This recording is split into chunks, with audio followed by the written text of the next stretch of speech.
말씀과 함께 교재 60페이지 제가 읽겠습니다. 81편은 언약의 기본 역사를 개관하면서 이스라엘이 신실하지 못한 것을 질책하고 그들에게 언약을 받아들이도록 권면합니다.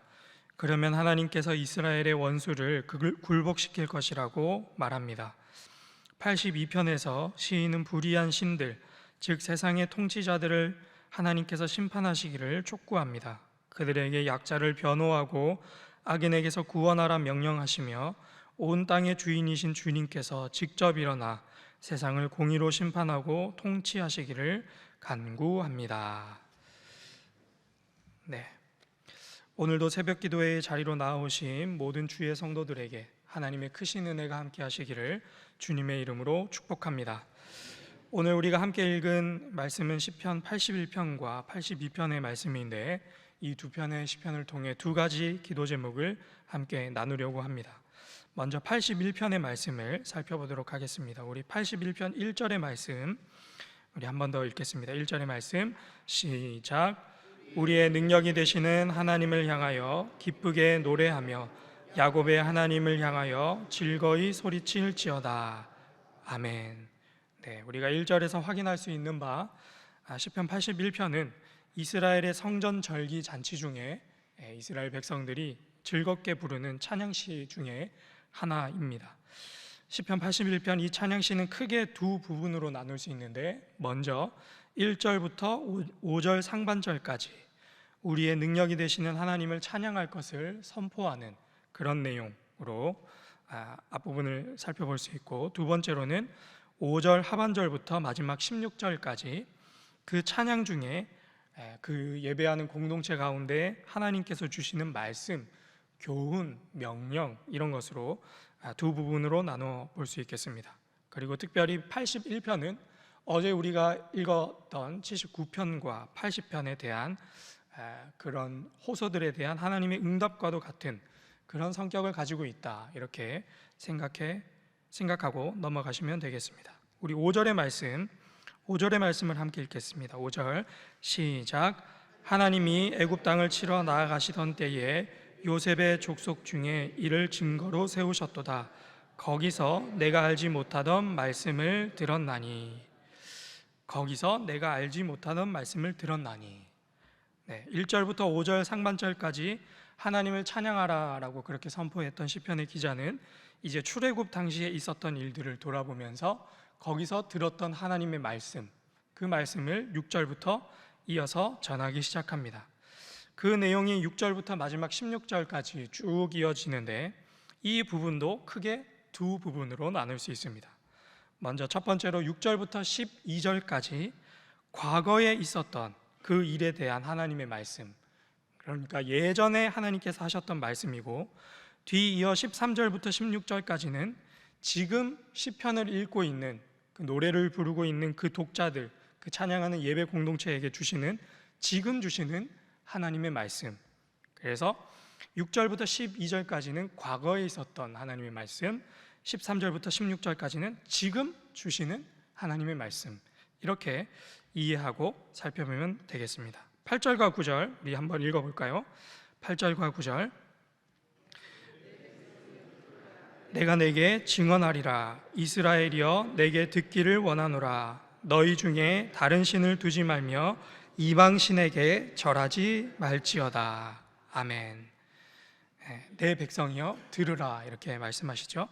하나님께서는 애굽 땅에서 고된 노예 생활을 하고 있던 이스라엘 백성들의 탄식 소리를 들으시고 모세를 통해서 6절 그들의 어깨에 짐을 벗기고 손에서 광주리를 놓게끔 하셨습니다. 그리고 7절 광야길에서 마실 물이 없을 때에 반석에서 물이 솟게 하여서 그들을 먹이시고 마시게 하셨습니다.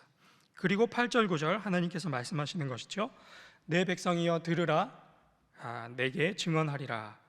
너희 중에 다른 신을 두지 말며 이방 신에게 절하지 말지어다. 그런데 그들이 어떻게 했죠? 아주 앞장서서 이방 신을 섬기는 일에 적극적으로 가담하였습니다. 그들이 우상 숭배의 길에 깊이 빠지게 되었고, 그래서 어제 우리가 살펴본 바 그들이 완전히 멸망하게 되었습니다. 그 이야기가 12절까지의 이야기입니다. 그리고 이제 13절부터 과거에 있었던 그 일을 이제 내려놓고 하나님께서 지금 그들에게 다시 말씀하시는 장면이 이어집니다. 우리 13절과 14절의 말씀 한 번 더 읽겠습니다. 13절과 14절의 말씀 시작. 내 백성아 내 말을 들으라. 이스라엘아 내 도를 따르라. 그리하면 내가 속히 그들의 원수를 누르고 내 손을 돌려 그들의 대적들을 치리니. 아멘. 바로 이 부분이 어제 우리가 살펴봤던 79편과 80편 나라와 민족이 멸망한 것에 대해서 주님 구원해 주십시오 하는 그 호소에 대한 하나님의 응답이 되는 부분입니다. 나라가 완전히 망함으로 인해서 크게 절망하면서 하나님께 구원을 호소했던 이들에게 하나님께서 이스라엘아 들으라. 내 도를 따르라. 그러면 내가 지금 너희를 억압하고 있는 그들을 누르고 그들을 칠 것이다. 하나님께서 응답해 주시는 말씀입니다. 수많은 선지자를 통해서 그들에게 돌이킬 기회를 수차례나 주셨음에도 불구하고 돌아오지 않았던 그들인데 이쯤 되면 하나님이 살려주십시오 해도 외면하셔도 무방한 일이지 않을까 그런 생각을 해보는데 하나님 살려주십시오, 잘못했습니다 그 한 번의 호소에 여전히 은혜를 베푸시고 여전히 구원을 약속하시는 하나님의 신실하심을 발견할 수 있는 대목이 아닐까 그런 생각을 해봅니다. 그런데 여기서 중요한 포인트가 하나 있습니다. 우리 15절의 말씀 우리 함께 읽겠습니다. 15절 시작.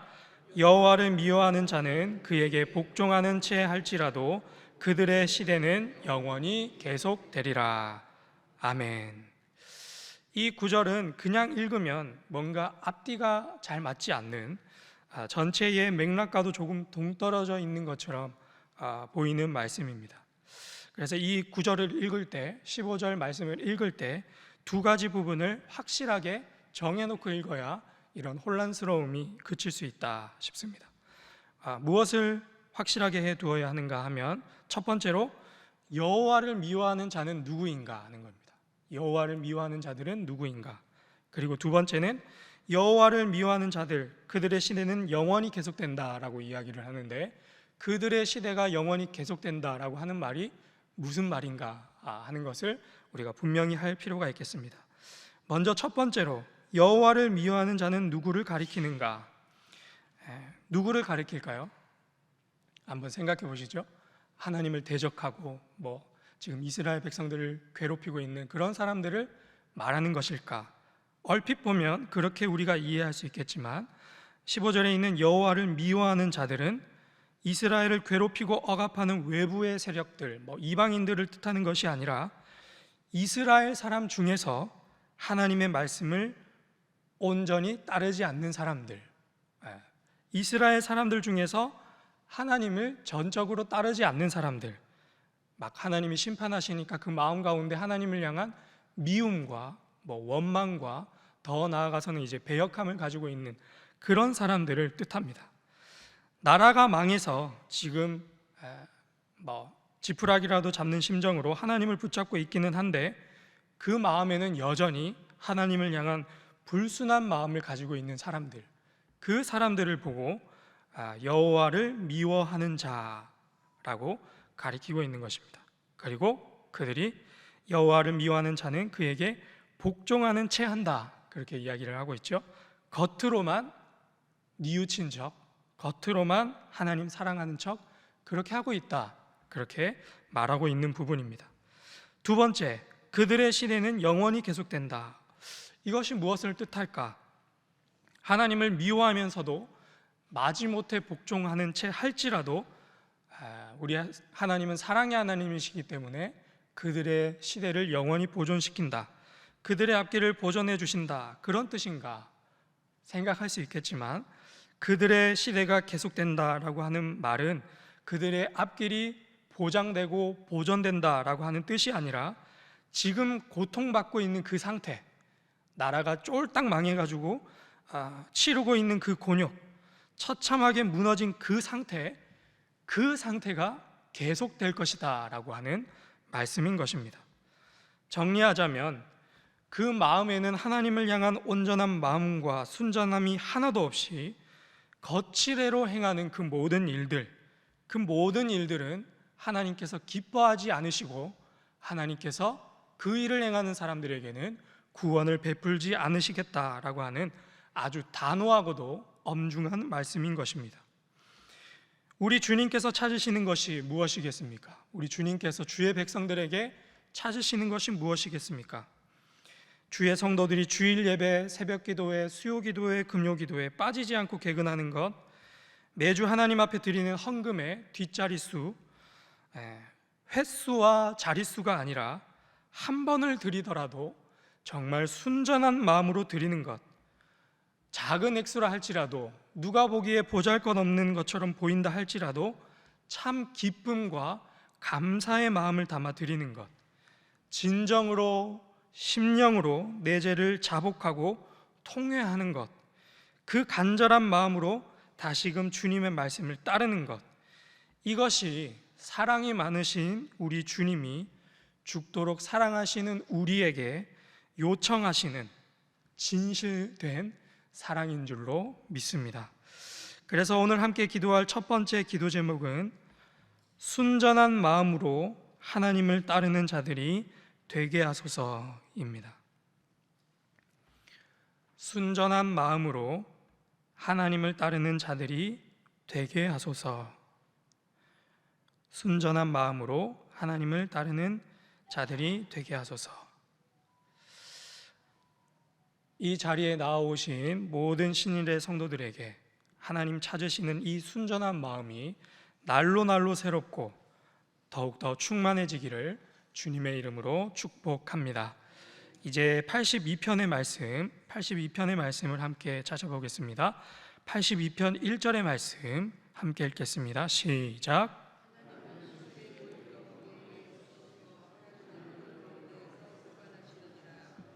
아멘. 여기에서도 우리가 좀 이해하기에 좀 난해한 부분이 있죠. 하나님께서 신들의 모임 가운데 서시고 그들 가운데서 재판하신다. 뒤에 나오는 그런 재판하신다라는 부분은 우리가 잘 이해할 수 있겠지만 하나님이 신들의 모임 가운데 계신다라고 하는 것, 오직 하나님은 유일한 하나님이신데, 우리 여호와 하나님은 유일한 하나님이신데 마치 지금 여러 신들 중에 한 분처럼 이렇게 묘사되고 있는 부분이죠. 우리가 이 부분에 대해서 다신교적인 관점으로 이렇게 봐야 된다, 이렇게 생각할 수 있겠지만 쉽게 정리를 해보면 신들의 모임이라 함은 그냥 세상의 권세자들, 세상을 다스리고 있는 사람들, 이렇게 이해하면 좋을 것 같습니다. 세상의 권세자들 가운데 계신데 하나님께서는 그 세상의 권세자들도 재판하신다라고 이해하면 딱 걸맞는 해석이 아닐까 싶습니다. 그리고 2절에서 하나님께서는 그 권세자들이 불공정한 판단을 하고 악인의 편을 들어주는 것에 대해서 경고하십니다. 그렇게 하면 안 된다 말씀하고 계신 것이죠. 그리고 하나님께서 3절과 4절에서 그 권세자들이 마땅히 행해야 할 바, 반드시 행해야 하는 것, 몇 가지 명령을 내리시는데 그 명령이 무엇인지 우리 3절과 4절의 말씀을 함께 읽겠습니다. 3절과 4절의 말씀 함께 읽겠습니다. 시작. 가난한 자와 고아를 위하여 판단하며 곤란한 자와 빈궁한 자에게 공의를 베풀지며 가난한 자와 궁핍한 자를 구원하여 악인들의 손에서 건질지니라 하시는도다. 하나님께서 세상의 권세자들에게 몇 가지 명령을 내리시는데 가난한 자와 고아를 위하여 판단하고 곤란한 자와 빈궁한 자에게 공의를 베풀고 가난한 자와 궁핍한 자를 위하여 그들을 악인의 손에서 건져내어야 한다라고 하나님께서 말씀하고 계십니다. 여기서 우리가 기억해야 할 것은 이것은 주님의 명령이다라고 하는 것입니다. 명령. 권세자들이 사회적 약자를 돌보고 섬기는 것이, 그리고 악인들에게 억압당하고 있는 자들에게 구원을 베푸는 것이 해도 되고 안 해도 되고 하는 그런 일이 아니라 반드시 행해야만 하는 그런 명령이다라고 하는 것입니다. 힘이 있고 권세 있는 자들이 내 안위만 생각하고 또 사람 위에 군림하는 것이 아니라 약한 자들을 돕고 섬기며 악으로부터 사람들을 건져내어야 하는 일을 반드시 행해야 한다라고 하는 것이 오늘 우리가 시편 82편을 통해 확인할 수 있는 부분입니다. 권세 있는 자가, 하나님께로부터 권세받은 그 자가 그 일을 하지 않으면 어떻게 되는가? 눈으로 한번 쭉 따라오시면 좋을 것 같습니다. 5절, 그들은 알지도 못하고 깨닫지도 못하여 흑암 중에 왕래하니 땅의 모든 터가 흔들리도다. 권세자들이 자신들의 사명, 소명을 알지도 못하고 깨닫지도 못하고 그에 따라서 마땅한 일을 행하지 않으니 온 나라가 엉망이 되고 자신들의 터전 또한 흔들릴 것이다. 6절, 내가 말하기를 너희는 신들이며 다 지존자의 아들이라 하였으나 너희가 권세 있다고 해서 특별한 줄 알고 너희에게 힘이 있다고 해서 너희가 대단한 줄 알지만 너희가 가지고 있는 권세와 위세가 하늘을 찌르며 자신만만하지만 7절, 그러나 너희는 사람처럼 죽으며 고관에 하나같이 넘어지리로다. 너희도 결국 죽을 수밖에 없는 사람에 불과하며 내 앞에서는, 여호와 하나님 앞에서는 그저 심판의 대상일 뿐이다. 그리고 8절, 하나님이여 일어나서 세상을 심판하소서. 모든 나라가 주의 소유이기 때문이니이다. 아멘. 다시 정리하면 우리가 시편 82편을 통해 꼭 기억해야 할 것은 권세 있는 자들은 그 권세로 가난한 자, 고아와 과부, 곤란한 자, 빈궁한 자, 악인에게 억압당하는 자를 돕는 것에 그 권세를 반드시 사용해야 한다라고 하는 것입니다. 그리고 이것은 해도 되고 안 해도 되는 그런 것이 아니라 반드시 행해야만 하는 주님의 명령이다라고 하는 것입니다. 이제 우리의 모습, 우리의 삶을 한번 돌아보도록 하겠습니다. 우리에게는 어떤 권세가 있는가? 나에게는 어떤 권세가 있는가? 가정에서, 일터에서, 교회에서, 그 어디에서든 하나님께서 내게 주신 권세는 무엇인가? 한번 돌아볼 수 있기를 바랍니다. 그리고 하나님께서 주신 그 권세로 나는 지금 무엇을 하고 있는가 또한 돌아볼 수 있기를 바랍니다. 그래도 나는 다른 누군가와는 달리 내가 가지고 있는 권세로 다른 누군가를 괴롭히는 그 사람과는 달리 적어도 나는 남에게 피해는 주지 않는다라고 그렇게 자부하고 계신다면 오늘 말씀을 통해 깨어질 수 있기를 바랍니다. 오늘 하나님께서는 있는 권세로 남을 괴롭히는 것은 물론이거니와 가난하고 억압받는 자를 돕지 않고 가만히 있는 것도 잘못되었다라고 말씀하고 계시기 때문입니다. 그래서 오늘 함께 기도할 마지막 두 번째 기도 제목은 내게 주신 권세로 가난한 자와 병든 자, 억눌린 자를 돕고 섬기게 하소서입니다. 내게 주신 권세로 가난한 자와 병든 자, 억눌린 자를 돕고 섬기게 하소서. 내게 주신 권세로 가난한 자와 병든 자, 억눌린 자를 돕고 섬기게 하소서. 하나님께서 우리에게 주신 권세로 이 말씀에 순종하며 세상을 밝혀나가는 우리 모두가 되기를 주님의 이름으로 축복합니다. 이 시간 말씀을 놓고 함께 기도하도록 하겠습니다. 먼저 첫 번째로는 순전한 마음으로 하나님을 따르는 자들이 되게 하소서.